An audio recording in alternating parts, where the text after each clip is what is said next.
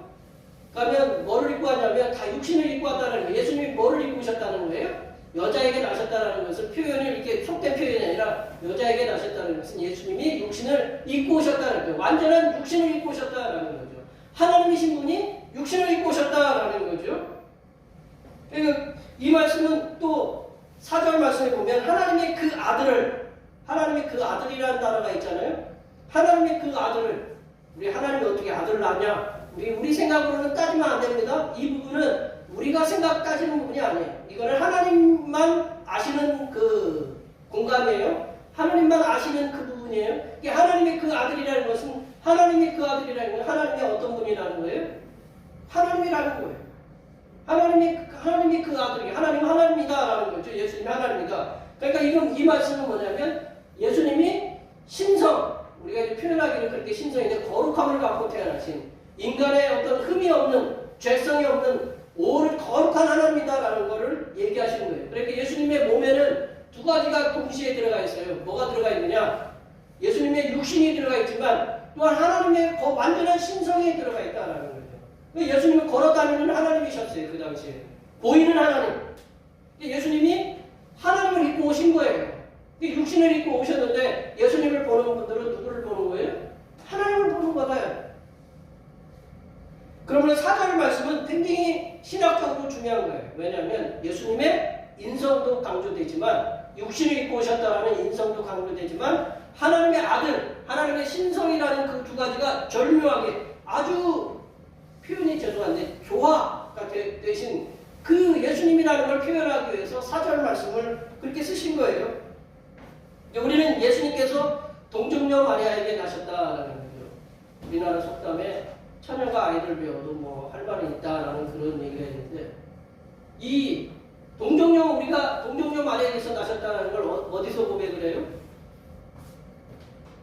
동정녀 마리아에게 나셨다는 것을 많이 들어보지 않으셨어요? 그렇죠. 사도신경. 우리가 사도신경에 매번 고백해요. 그래서 우리는 매일 듣는 거는 식상한 거예요. 우리 매일 들으면 식상하잖아요. 안 그래요? 이게 뭐 이렇게 좋은 말도 3번 이상 들으면 어때요? 별로 이렇게 좋게 들리지 않아요. 근데 예수님을 갖다가 고백할 때 저도 매일 아침마다 새벽 기도할 때마다 고백하는 게 사도신경 고백하면서 그 동정녀 마리아에게 나시고 마리아에게서 나시고 우리 늘 그냥 뭐 세상에 그 주문처럼 이렇게 지나가요. 그러니까 별 감동이 없어요. 그런데 예수님께서는 우리와 차원이 다른 분이다라는 걸 우리가 기억해야 된다. 예수님께서는 제 표현이 좀 죄송합니다만 예수님께서는 우리와 차원이 다른 분이다라는 거죠. 우리는 몇 차원의 세계를 살고 있어요 지금요? 하늘, 땅, 그리고 우리 공간, 우리 3차원의 세계를 살고 있습니다. 요즘은 또 AI가 몇 차원의 혁명이에요? 4차원의 혁명이잖아요. 4차원의 혁명은. 그러면 예수님은 몇 차원이냐? 제가 이제 표현이 그렇지만 한 6차원 정도에 오신 분인 것 같아요. 그러니까 우리와 완전히 세계가 다른 분이다라는 거죠. 요즘 드라마의 중요한 소재가 뭐냐면 재벌가와 그리고 아주 평민과의 사랑 얘기를 소재로 하는 게 가장 많죠. 그래야 그래요? 네. 갑자기 이렇게 재벌가가 정신을 잃어가지고 기억을 잃어버렸다. 근데 갑자기 또 돌아왔다가 다시 잊어버렸다.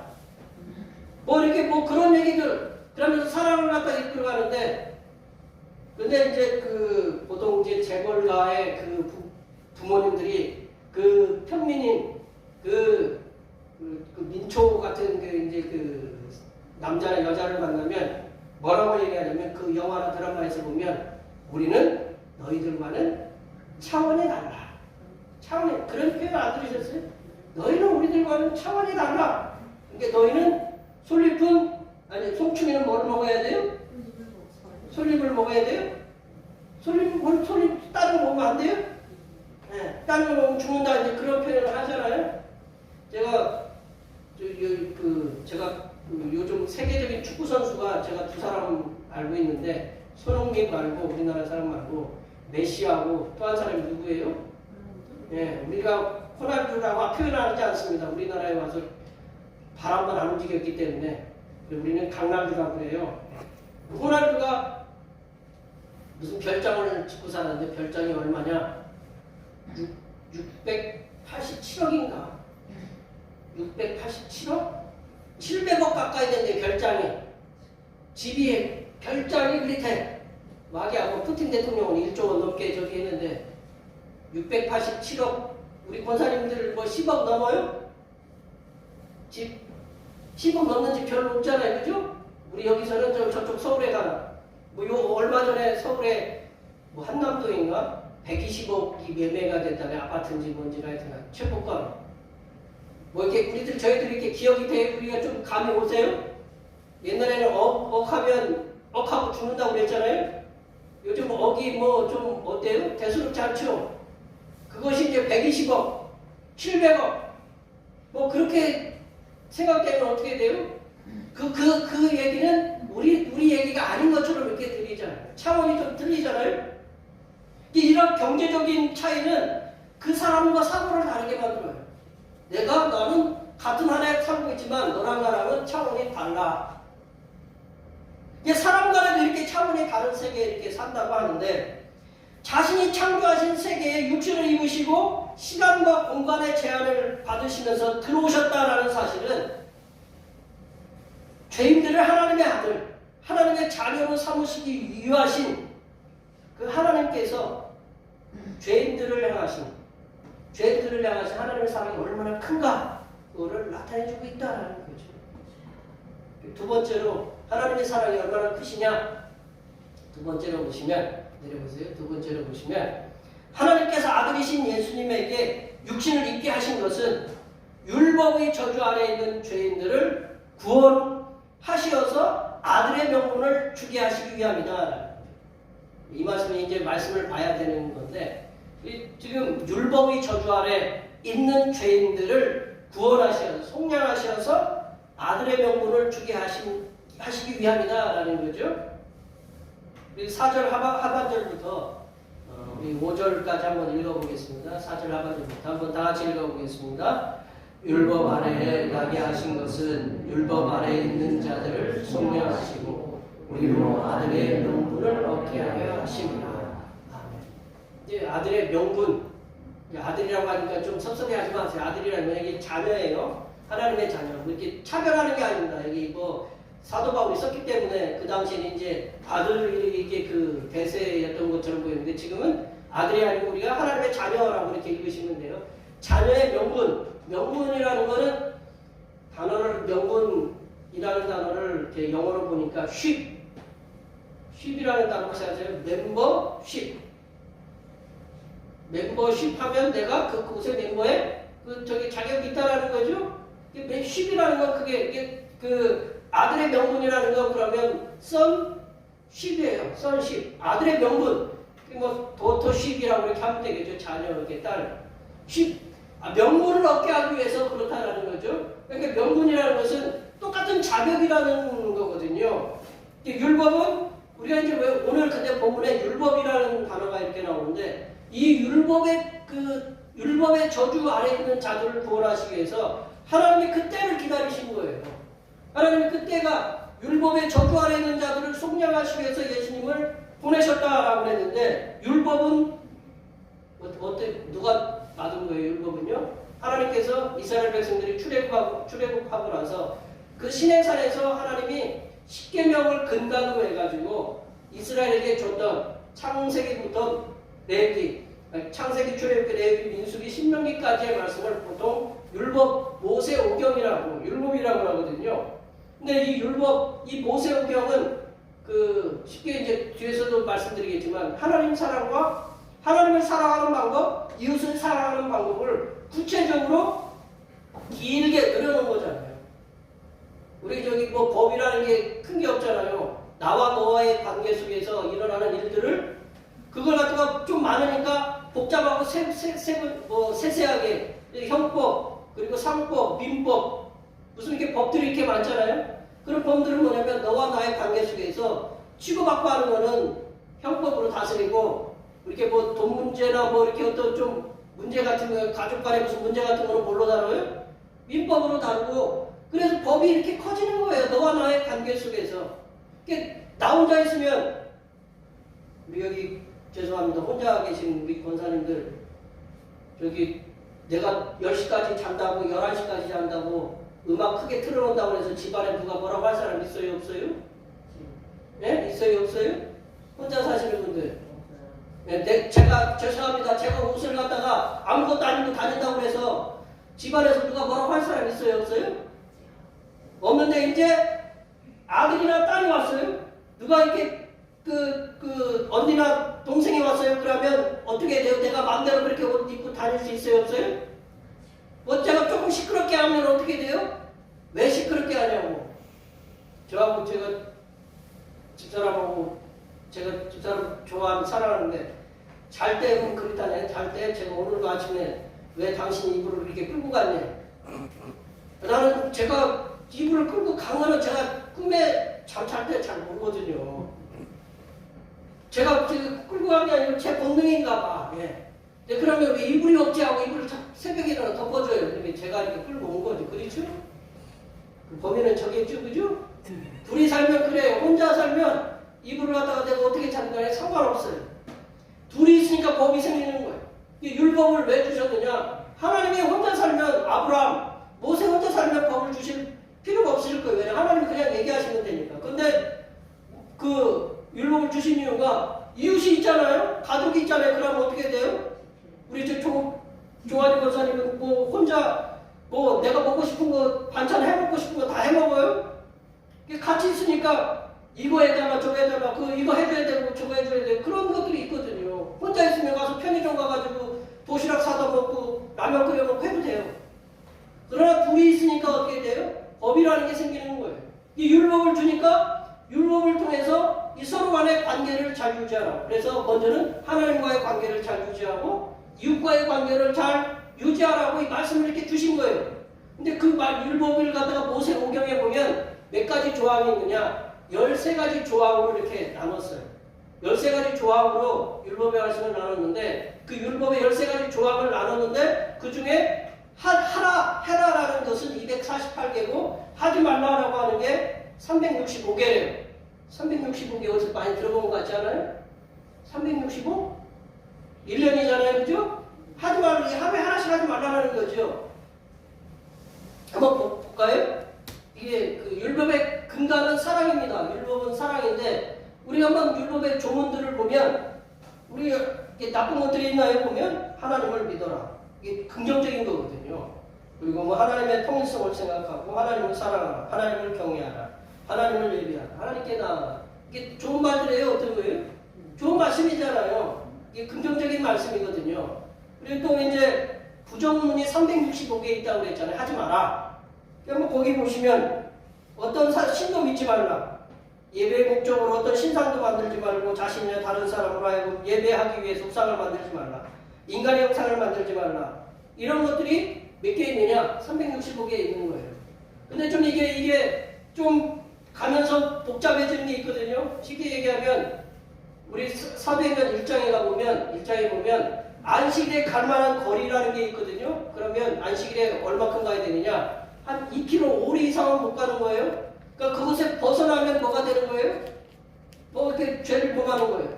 안식일에 그 곡식을 갖다가 우리 그 이스라엘 백성 제자들이 곡식을 갖다가 이렇게 따니까 바리새인들이 뭐라고 그랬어요? 왜 하지 못할 일을 하느냐? 그 뭐냐? 안식일에 일했다는 거예요. 이런 많은 것들이 뭐가 되는 거예요? 이게 하나님이 사랑으로 주신 법들이 이 613가지로 해가지고 뭐를 했냐면 이 백성들을 갖다 옥죄는 거예요. 좋게 이 법이라는 거는 우리에게 인간에게 법이라는 것은 서로에게 유익이 되도록 법을 갖다가 만들었지만 이 법을 갖다가 악용하는 사람들이 있잖아요.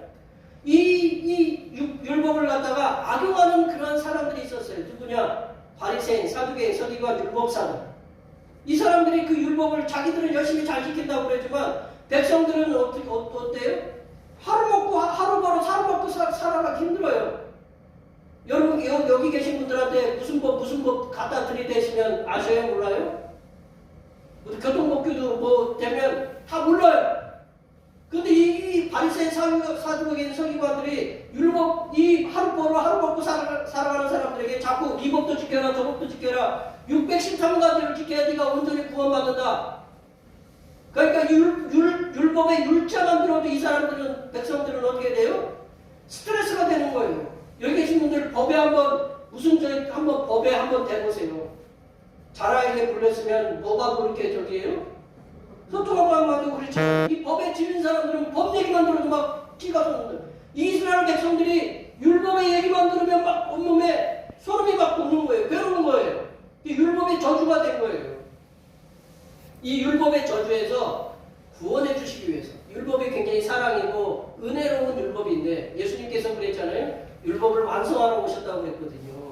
율법을 폐기하러 오신 게 아니고 이 사랑의 율법을 더 완전케 하기 위해서 예수님이 당신이 오신 거예요. 그래서 율법의 저주에 묶여있던 이스라엘 백성들을 구원하시기 위해서. 속량이라는 말은 뭐냐면 돈 주고 산다라는 거죠. 노예를 돈 주고 사가지고 자유를 주는 걸 갖다가 속량이라고 하거든요. 그래서 그 속량, 우리가 율법의 노예였어요. 율법의 죄에서 그 헤매고 있었는데 어쩔 줄 몰라하고 있었는데 하나님 예수님께서 아들 예수 그리스도를 보내셔가지고 율법의 저주에서 사셔가지고 율법을 통해서 자유를 주신 분이 누구냐? 바로 예수 그리스도다라는 거죠. 사랑의 하나님께서는 죄 울무에 갇혀서 영원한 멸망 속에 들어갈 수밖에 없는 죄인들, 율법이지만 다시금 죄에 갇혀서 영원히 멸망으로 들어갈 수밖에 없는 죄인들을 그 죄악의 사슬에서 끌어내 주시고 하나님의 아들의 명분을 얻게 하기 위해서, 아들의 명분, 선십이라고 그랬잖아요. 아들의 명분을 얻기 위해서 죄인된 우리가 양자가 되도록 예수님을 보내셨다. 예수님을 희생하셨다라는 거죠. 자기 아들을 희생하셔서 다른 죄인된 아들들을 다시 사셨다라는 얘기죠. 그날이 언제냐? 어제 성탄절이다. 성탄절이 12월 25일이냐 아니냐? 그렇게 우리가 뭐 따질 건 없어요. 주님이 오신 날은 반드시 있어요. 그날은 우리가 12월 25일로 정한 거지. 그날이 오셨다라는 거는 역사적으로 증명이 안 되지만 주님은 오셨어요. 그날은 우리가 거룩한 날을 지켜요. 그래서 우리가 거룩한 탄생이라고 해서 성탄절이라고. 예수님께서 이 땅에 육신을 입고 오심은 사랑하시는 사랑의 하나님께서 죄인된 우리들, 율법의 저주나 죄에서 갇혀있는 우리들을 구원하시기 위해서 아들 예수 그리스도를 보내시는 그런 위대하신 그 은혜의 선물이다라는 것을 우리가 성탄절을 통해서 깨달으시기 바랍니다. 세 번째로 보시면 하나님이 우리를 사랑하셨다는 걸 보이기 위해서, 사랑의 하나님께서는 우리가 하나님의 양자된 것을 보증하기 위해서 성령 하나님을 우리 마음에 보내셨다. 보증이라는 말만 들어도 막 머리가 지끈지끈 아프시죠? 대통령은 제가 안 사용하려고 했는데 이 성령 이 단어를 설명하기 위해서는 좀 제가 빌려왔으니까 좀 이해를 하셔요. 사랑의 하나님께서는 우리가 하나님의 양자된 것, 하나님의 아들의 명분을 얻은 것, 딸의 명분을 얻은 것, 하나님의 자녀의 명분을 얻은 것을 보증하기 위해서 성령 하나님을 우리 마음에 보내셨다라는 거죠. 우리 6절 말씀 읽어보겠습니다. 6절 말씀입니다.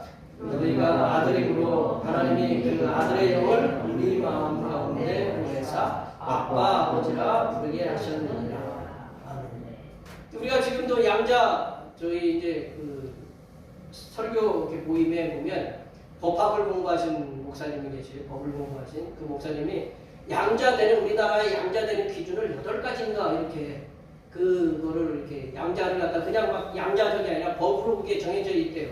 그래서 양자가 되는 그거를 8가지 법으로 이렇게 명시해 놨는데, 이 로마 갈라디아서를 쓸 당시에, 이 사도 바울이 갈라디아서를 쓸 당시에 로마나 쉽게 얘기하면 그리스 그 지역에는 그런 양자되는 그러한 그 법칙이라고 할까요? 그 의미를 주는 6가지가 이렇게, 쉽게 얘기하면 법으로 정해놓은 게 6가지가 있는데, 그 중에 한번 살펴보면, 내려보시면, 그 양자됨의 의미, 내가 이분의 아들이다라는 걸 의미하는 게 6가지가 있는데, 2가지만 살펴보면, 입양된 아들은 그를 입양한 아버지의 진정한 아들이 되었다.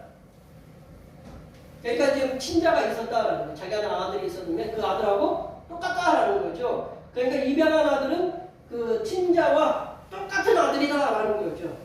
그러니까 뭐 대우에 있어서도 뜨는 게 아니다라는 거죠. 그리고 네 번째, 이제 몇 가지 더 있지만 네 번째로 보면 입양된 아들은 노예로 신분이 낮춰질 수 없었다. 이 아들이 노예였다가 이렇게 샀다고 하더라도 다시금 노예로 돌이키지 않는다라는 거죠. 그러니까 그 당시 양자라는 것, 그 입양이라는 게 얼마나 이게 한번 입양시키면 영원한 아들로 이제 가는 거예요. 이거를 사도 바울이 차용을 한 거예요. 오늘 말씀을 통해서 그거를 빌려다 쓰면서 이렇게 입양된 아들 친자와 똑같은 권리를 가졌다는 거죠. 이거를 사도 바울이 우리에게 적용시키는 거예요. 하나님께서는 아들 예수님의 희생을 통해서 우리들을 하나님의 양자로 삼으셨다. 그러니까 우리는 한번 양자로 삼았기 때문에, 양녀로 삼았기 때문에, 하나님의 자녀로 삼았기 때문에 어떻게 해요? 영원히 하나님의 자녀다. 아멘. 별로 감동이 없으신 분들이 나는 양자가 아니고 친자라서 저기 한다. 그러나 이 양자 되신 분들은 이게 얼마나 뼈저리게 느끼는 거예요. 요한복음 1장 12절에서 이 말씀을 증명해주고 있잖아요. 예수님의 확정하고 계신데 우리 요한복음 1장 12절 다 같이 한번 읽어보겠습니다. 영접하는 자, 그 이름을 믿는 자들에게는 하나님의 자녀가 되는 권세를 주셨으니, 영접하는 자, 그 이름을 믿는 자들에게는 하나님의 자녀가 되는 명분을 주셨다라는 거죠. 그런 권위를 주셨다라는 거죠. 그런 자격을 주셨다라는 거죠. 그런 멤버십을 주셨다라는 거죠. 이제는 예수님을 믿는 자들은 하나님의 자녀의 명분을 얻었다라는 거예요.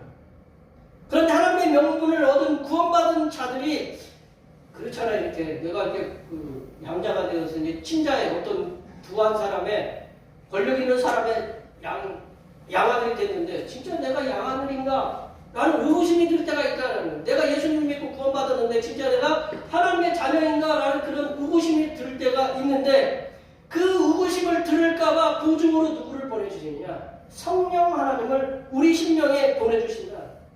우리 마음에 보내주셔가지고 우리 마음속에서 얘기하신다는 거예요. 네가 하나님의 자녀다. 네가 하나님의 자녀의 권세를 얻었다라고 확인시켜주는 분이 누구냐? 성령 하나님이시다. 그 성령 하나님께서 우리가 하나님을 뭐라고 부를 수 있게 하냐면 아빠 아버지라고 이렇게 부를 수 있게 한다라는 거죠. 아빠 아버지 부르는데 그냥 살짝 부르는 게 아니고 아버지라고 부르는 게 아니라 크게 아빠 아버지라고 이렇게 부를 수 있도록 그런 권리를 주신다라는 거죠. 재밌는 사실은요, 아빠 아버지라는 말 한번 내려보세요. 아빠 아버지는 저희 영어를 한번 읽어보세요. 영어를 읽어보면 뭐라고 읽어야 될까요? 네? 영어를 읽어보면 아빠라고 불러야 되겠죠, 그죠? 헤브리키 아람어인데요. 이게 지금 시리아나 그쪽에서 쓰시는 단어인데 아버지를 부를 때 아빠라는 아빠. 아빠를 부르는 건 뭐냐? 우리가 이렇게 아빠라고 부르는 우리 애들이 아빠라고 이렇게 부르는 단어가 아니고 그들이 부르는 아빠는 뭐냐? 아주 친근. 우리가 부르는 애들이 부르는 아빠나 아람 사람들이 부르는 아빠나 그 단어가 어떻게 보면 이렇게 똑같이 이렇게 우리나라 말이랑 똑같이 돼 있지만 그 말이 굉장히 아버지를 친근하게 부르는 말이라는 거다. 먼저 표현하게 하는데 우리 애가 아버지 하고 하는 거하고 아빠 하는 거하고 엄마라고 부르는 거하고 어머니라고 부르는 거하고 뭔 차이가 있을까요? 우리 여기 엄마 되신 분들 여기 엄마라고 부르는 게 나아요? 어머니라고 부르는 게 나아요? 딸이 김우성 권사님 어떻게 뭐가 부르는 게 나아요? 엄마라는 게 더 낫죠? 왜요? 그게 더 친근하죠, 그죠? 저기 뒤에 좀 나이가 드셨지만 저희 조한영 권사님도 딸이 있지만 엄마가 있으면 어머니라고 불러요? 엄마라고 부르시죠. 제 70이 좀 있으면 70이 돼가지만 엄마라고 불러요.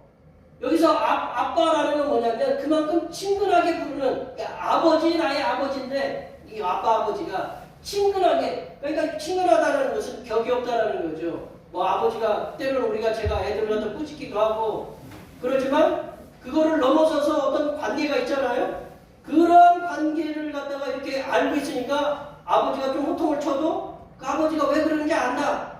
그렇지만 그걸 금방 잊어버려요. 그리고 아빠 아버지라고 불러요. 그게 바로 이런 아빠 아버지. 하나님 우리가 아빠 아버지라고 부르는 건 뭐냐면 때로는 우리가 하나님 앞에 잘못해서 죄송합니다라고 회개하지만 하나님이 우리가 성령 하나님께서 그래도 더 구원하신 하나님이다. 그래서 아버지를 부를 때 아빠 아버지 아주 그 친근하게 부를 수 있도록 그리고 거리낌 있는 하나님 뭐 이렇게 두려운 하나님이 아니라 친근한 하나님으로 다가갈 수 있도록 누가 그걸 보증을 해주냐? 성령 하나님께서 보증을 해준다.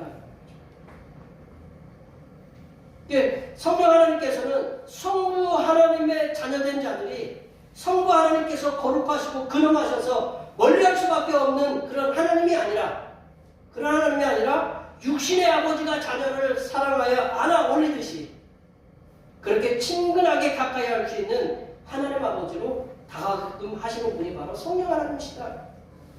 이렇게 예수님의 희생하심 그 자기 아들을 희생해서 다른 자식들을 다른 아들을 양자로 삼으신 그런 하나님의 사랑 그리고 성령 하나님의 보증으로 하나님의 자녀된 권세를 얻은 우리에게 놀라운 혜택이 쏟아집니다. 우리가 자녀가 됐으면 혜택이 쏟아지는데 뭐냐면 그것은 하나님의 유업을 이을 자가 된 거다. 하나님의 유업을 이을 자가 된 거다. 하나님의 상속자가 된 거다라는 거죠. 우리 7절 말씀 읽어볼까요? 7절 말씀 다 같이 읽어보겠습니다. 그러므로 내가 이후로는 종이 아니요 아들이니 아들이면 하나님으로 말미암아 유업을 받을 자라. 요즘은 뭐 상속법이 바뀌어져가지고 딸한테도 이렇게 다 간다잖아요. 지분이 그죠? 그건 뭐냐면 남의 자식한테 가는 게 아니고 누구한테 가요? 내 자식한테 가는 거예요. 내 자식한테. 내 자식한테 그 상속이 남의 자식한테 절대 갈 일이 없어요. 왜냐하면 상속법이 그렇거든요. 가지라는. 누구한테 가요? 내 자식한테 가는 거예요. 마찬가지로 하나님 우리가 하나님의 자녀가 됐어요. 그러면 예수님이 이어받은 그 유업을 갖다가 나도 우리도 똑같이 이어받는다. 예수님이 받은 유업이 뭐냐면 복음 세상에 믿지 않는 영혼들을 구원시키기 위해서 그렇게 자기 몸을 희생하셨잖아요. 그럼 우리도 그 유업을 받아서 하나님의 사랑을 알지 못하고 하나님의 그 은혜를 깨닫지 못하는 사람들에게 우리가 그 유업을 받았잖아요. 예수님의 유업. 이어가는 거예요. 하나님을 알지 못하는 사람들에게 하나님의 사랑을 깨닫지 못하는 사람들에게 하나님의 사랑을 전하고 하나님의 은혜를 전하고 그 내년의 표어가 복음의 선한 행실로 착한 행실로 선한 행실로 세상에 칭송을 받는 교회잖아요. 그 예수님의 유업을 이어가지고 그 유업을 우리가 행해야 된다라는 거죠.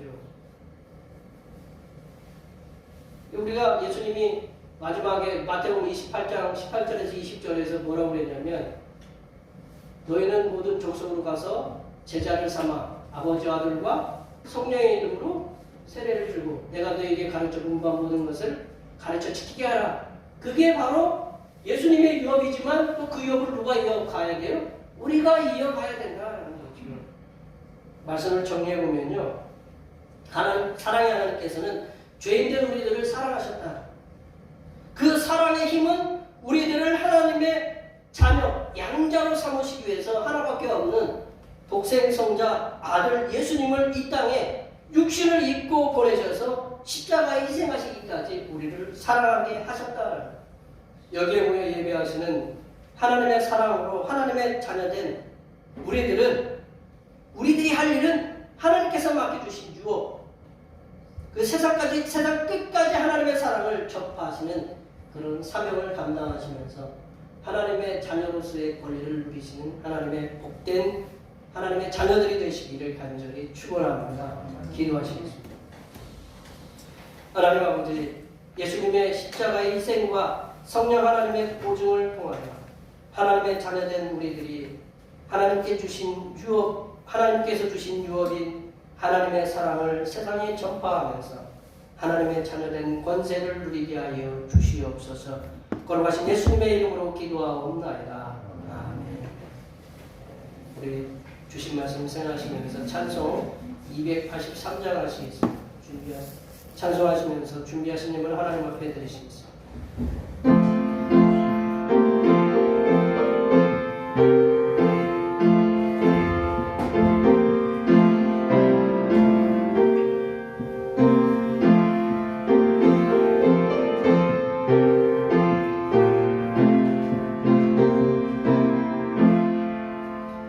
나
독생성자 예수님을 이 땅에 보내주신 사랑의 하나님 아버지, 오늘도 이 거룩한 주님의 날에 하나님 아버지의 집에서 하나님을 섬겨 몸과 마음과 뜻과 정성을 드리게 하심을 감사드립니다. 이 시간 우리의 상한 마음을 드리오니 받아주시고 깨어지고 부서진 영혼을 드리오니 연락하여 주시어서 회복시켜 주시고 우리의 정성을 담아드린 예물을 흠양하여 주시옵소서. 하나님 아버지, 추워지는 날씨가 계속되는 날에도 건강을 주시어서 열심히 일하여 소득을 얻게 하시니 감사드립니다. 이 소득의 열의 하나를 주님 앞에 기쁜 마음으로 드리오니 기쁘게 받아 주시옵소서. 바친 손길들을 위해 마음에는 평안을 허락하여 주옵시고 육신은 항상 강건하게 하옵시고 물질로는 싸울 곳이 없는 은혜가 충만하게 임하도록 도와 주시옵소서. 하나님 아버지, 모든 일에 감사하여 감사의 힘을 드립니다. 한 주간도 건강하게 지켜주심에 감사하여 감사의 예물을 드립니다. 이렇게 여러 가지 모양으로 주님께 즐거이 드린 손길들 위에 범사가 잘되고 형통하는 은혜가 임하게 하옵시고 언제나 변함없는 사랑으로 주님이 오시는 그날까지 평안으로 인도하여 주시옵소서. 하나님 아버지, 변함없는 마음으로 오늘도 주님 앞에 주일헌금을 드립니다. 이 한 주간도 주님께서 그들에게 측량할 수 없으신 은혜와 섭리 가운데 복된 길로 인도하여 주시옵소서. 주님께서 이 땅에 보내주신 생일을 맞이하여 생일헌금을 드립니다. 다가오는 명년의 생일까지도 건강하고 복되게 지켜 주시옵소서. 하나님 아버지, 주님의 몸된 교회를 위하여 헌신하고 봉사하는 손길들의 수고를 기억하여 주시사 하늘로부터 내려주신 은혜가 충만하게 임하도록 도와 주시옵소서. 차량 봉사와 헌금위원과 재정위원과 안내위원과 교회 청소를 수고하는 여러 손길들을 위해 하나님께서 보여주시는 새로운 비전들을 보게 하시고 이 땅에서 바라고 소원하는 모든 기도의 제목들이 다 응답받는 역사가 일어나게 하여 주시옵소서. 거룩하신 예수님의 이름으로 기도하옵나이다. 아멘.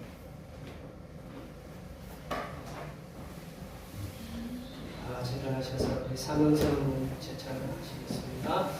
대평교회 사명선언은 대평교회의 사명은 하나님께서 우리와 함께 하시는 절대 믿음과 우리 가족을 사랑으로 구원하여 주심과 교회를 부흥시켜 주심을 비전 삼아 지역과 나라와 세계의 소금과 빛의 사명을 감당하는 것입니다. 믿음으로 하나님을 기쁘시기에. 아멘.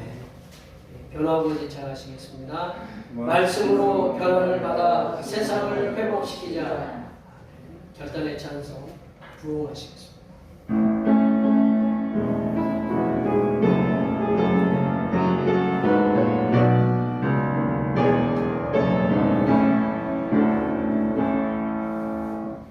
이 땅의 왕궁을 거쳐서 하늘의 나라에 긍휼을 베푸시는 주여 우리에게 용서하소서.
땅에 오신 우리 주님 예수 그리스도의 은혜와 정해진 때에 죄인들의 구원을 위해 아들을 이 땅에 보내신 하나님 아버지의 무한하신 사랑하심과 믿음을 통하여 종이 아닌 하나님의 자녀로 살게 하시는 보혜사 성령 하나님의 교통하심과 교제하심과 위로 충만하게 하시니 믿음을 통하여 하나님의 자녀로서 사람을 향하신 성삼일체 하나님의 극진하신 사랑을 전파하며 살아가기로 다짐하는 여기 모인 모든 주님의 백성들을 위해와 그들의 가정과 건강과 직장과 사업 위해와 우리의 모든 계획들을 위해와 흩어져 있는 모든 자녀, 손들 위해와 이 자리에 함께하지 못한 모든 대표교회 권속들 머리머리 위해와 이 나라의 코로나19 확진자 증가로 인하여 다시 강화된 거리두기로